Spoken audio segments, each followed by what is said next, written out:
He built the team. He made the calls. He signed the players. And even he didn't see this coming. Andrew Friedman has been called many things in his career. A visionary. An architect.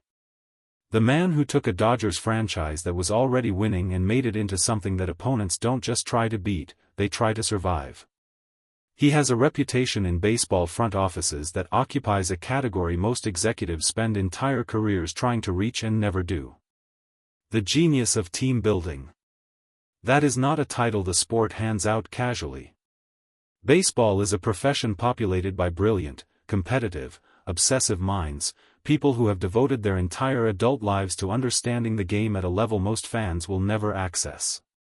To be called the genius among them is to be separated from a field that is already separated from everyone else. Andrew Friedman earned that title the hard way. Decision by decision. Year by year. Trade deadline by trade deadline. And then, in the most audacious single off-season in the history of the sport, he did what everyone said was impossible and signed Shohei Ohtani and Yoshinobu Yamamoto in the same winter. Back to back. 2 generational talents. 1 franchise.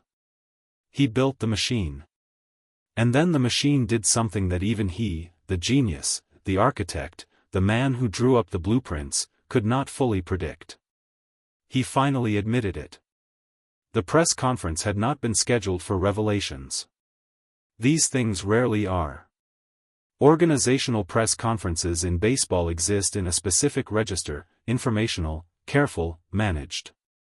Executives sit behind microphones and answer questions with the practiced neutrality of people who understand that every word they say is being recorded and will be used in future negotiations, future narratives, future assessments of whether they were right or wrong about the things they claimed to believe.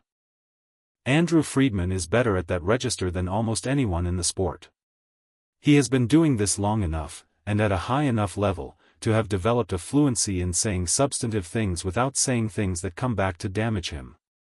It is a skill. A refined, deliberate, hard-won skill. Which is exactly why what he said stopped everyone in the room. A reporter had asked him, the question phrased in the way reporters phrase questions when they are trying to get an executive to confirm what everyone already suspects, whether Ohtani's performance this season had met the expectations the organization had when it signed him. Friedman didn't reach for the careful answer. He didn't construct the diplomatic response that acknowledges the question without fully engaging with it. He looked at the reporter and he told the truth. Shohei's value exceeded all my predictions. 12 words. From the man who predicted everything. That is what made the room go still. Not the sentiment, everyone watching Ohtani this season had arrived at some version of that conclusion through their own observation. The performance had been extraordinary in the quantifiable ways and in the ways that resist quantification. The numbers told part of the story.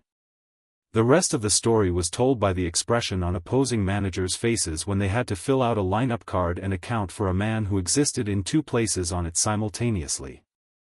But the sentiment coming from Friedman was different in kind from the sentiment coming from a fan or a broadcaster or even a rival executive commenting from a distance. Because Friedman is the man who made the decision. Who ran the projections. Who sat in rooms with the best analysts in the sport and built models and stress-tested assumptions and arrived at a number, a contract, a commitment, a bet, that represented his most rigorous assessment of what Shohei Ohtani was worth. He had done all of that. And then Ohtani had exceeded it. The genius of team building had looked at the greatest player alive and still underestimated him. To understand the weight of that admission, you have to understand how Andrew Friedman thinks about value. He is not a man who operates on intuition. He is not a man who signs players because they feel special or because the fan base demands it or because the moment calls for a bold gesture. Every major decision he has made in his career has been built on a foundation of rigorous analysis. Of systematic thinking. Of the kind of disciplined evaluation that separates the very best front office minds from the ones who make expensive mistakes by falling in love with the story a player tells rather than the data a player generates.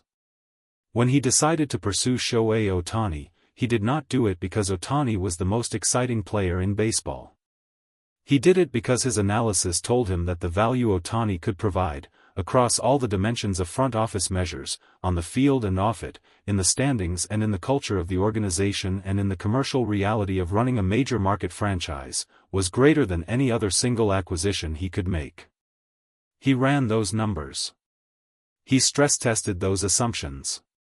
He pressure-checked every projection with the same rigor he applies to everything. And Ohtani still came out the other side of all of it larger than the model could contain. The Yamamoto signing had been the other half of the vision. That winter, the winter that baseball people will be talking about for the next 20 years, Friedman had not stopped at Ohtani. He had kept going. He had identified Yoshinobu Yamamoto as the complementary piece to what Ohtani represented, had understood that building a rotation around a generational arm while simultaneously placing a two-way generational talent in the middle of his lineup was not just addition but multiplication, and had gone and gotten him. Back to back. In the same winter. When it was over, the reaction from the rest of baseball had been 1 part admiration and 2 parts something that looked, if you watched closely enough, a lot like despair. Because the Dodgers had not just signed 2 great players. They had demonstrated, once again, that they were operating in a different category of strategic thinking from everyone else. That Friedman's ability to identify value, to execute transactions, to build a coherent long-term vision and then actually execute it in the chaotic, competitive, zero-sum environment of Major League free agency was not replicable. Other teams had tried. Other teams had resources. Other teams had smart people and good analysts and genuine ambitions to compete at the highest level. And Friedman had still gotten there first. Had still gotten both of them. The genius of team building. But here is the thing about genius. Here is the thing that even the most analytically sophisticated mind in the sport had to sit with as this season unfolded. Genius, in the context of baseball evaluation, means being more right than everyone else. It does not mean being fully right. It does not mean arriving at a complete and accurate picture of what a player will become.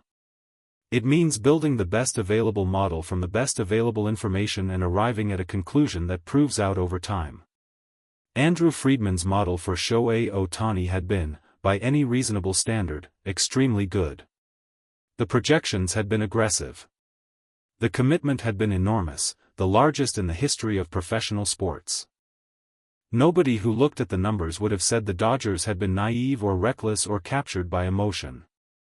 And still, the reality of Ohtani on a daily basis had exceeded the projection. Not in 1 or 2 areas.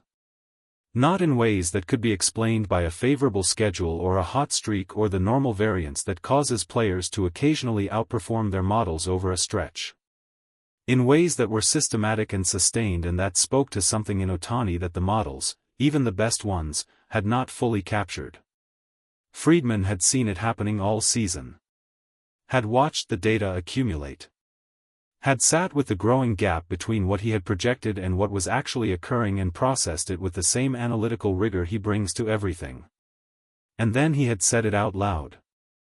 Shohei's value exceeded all my predictions. A reporter followed up.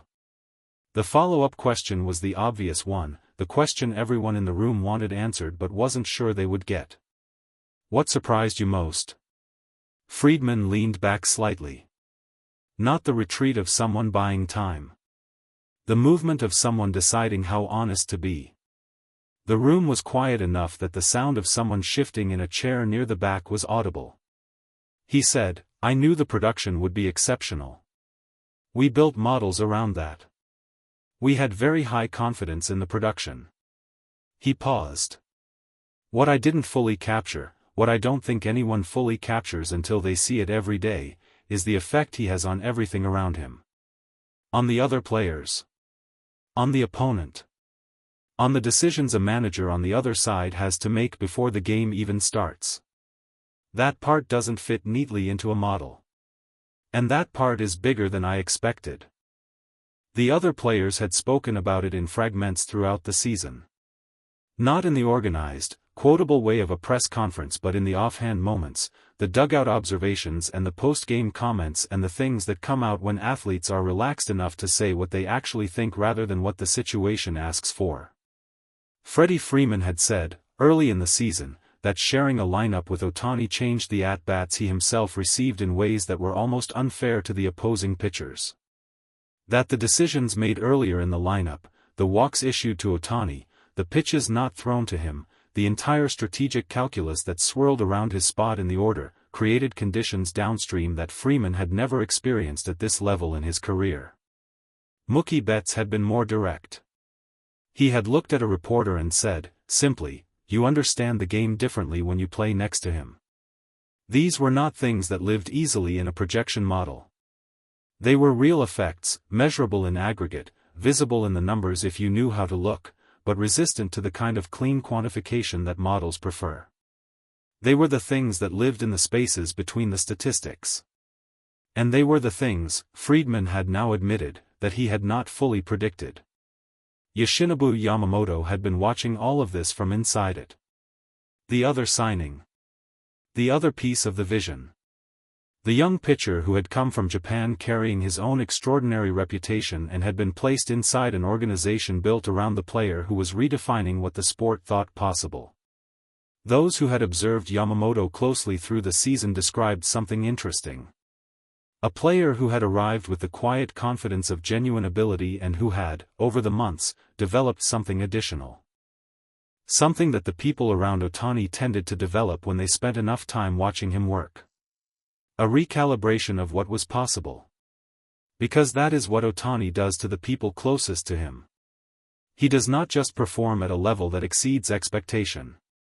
He performs at a level that restructures the expectation itself. That makes people who watch him every day begin to revise upward their sense of what athletic achievement can look like.